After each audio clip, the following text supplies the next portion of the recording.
मोहम्मद बिन कासिम, महमूद गजनवी, मोहम्मद गौरी और Genghis Khan के बाद तैमूर भारत को लूटने आया था। उसे लंग इसलिए कहते थे क्योंकि वह लंगड़ा था। उसके बाद बाबर ने इस देश को लूटा ही नहीं बल्कि यहाँ शासन भी किया। हेलो दोस्तों, मैं हूं सुमित कुमार। अगर आपने मेरा channel the earth Hindi subscribe नहीं किया है तो आप सब्सक्राइब कर लिए। तैमूर का जन्म 1336 समरकंद में हुआ। 1336 से वह 1405 14वीं शताब्दी का एक शासक था जिसने महान तैमूरी राजवंश की स्थापना की थी। उसका राज्य पश्चिम एशिया से लेकर मध्य एशिया होते हुए भारत तक फैला था। उसकी गणना संसार के महान और निष्ठुर विजेताओं में की जाती है। वह बलरस तुर्क खानदान में पैदा हुआ था। उसका पिता तुर्गाई बलरस तुर्कों का नेता था। भारत के मुगल साम्राज्य का संस्थापक बाबर तैमूर का ही वंशज था। महान मंगोल विजेता चंगेज खान की तरह वह भी समस्त संसार को अपनी शक्ति से रौंद डालना चाहता था और सिकंदर की तरह विश्व विजय की कामना रखता था। सन 1369 में समरकंद के मंगोल शासक के मर जाने पर उसने समरकंद की गद्दी पर कब्जा कर लिया और इसके बाद उसने पूरी शक्ति के साथ दिग्विजय का कार्य प्रारंभ कर दिया।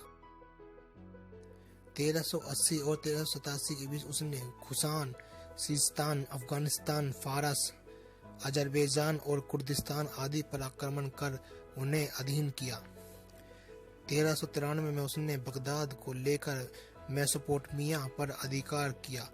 इस विजय से उत्साहित होकर जब उसने भारत पर आक्रमण करने का फैसला किया तो उसके साथी अमीर और सरदार प्रारंभ से भारत जैसे दूरस्थ देश पर आक्रमण के लिए तैयार नहीं थे, लेकिन जब उसने इस्लाम धर्म के प्रचार के हेतु भारत में प्रचलित मूर्ति पूजा का विध्वंस करना अपना पवित्र ध्येय घोषित किया तो उसके साथी अमीर और सरदार भारत पर आक्रमण के लिए राजी हो गए। 1398 में तैमूर ने पहले अपने एक पोते पीर मोहम्मद को भारत पर आक्रमण के लिए रवाना किया। उसने मुल्तान पर घेरा डाला और 6 महीने बाद उस पर अधिकार कर लिया।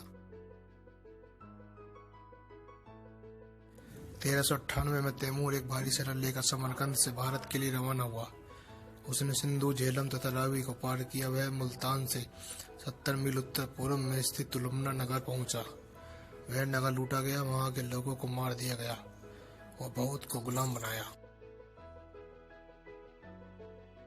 पानीपत के पास तुगलक सुल्तान महमूद ने 40,000 पैदल, 10,000 घुड़सवार और 120 हाथियों की एक विशाल सेना लेकर तैमूर का मुकाबला किया, लेकिन वह भी बुरी तरह से पराजित हुआ।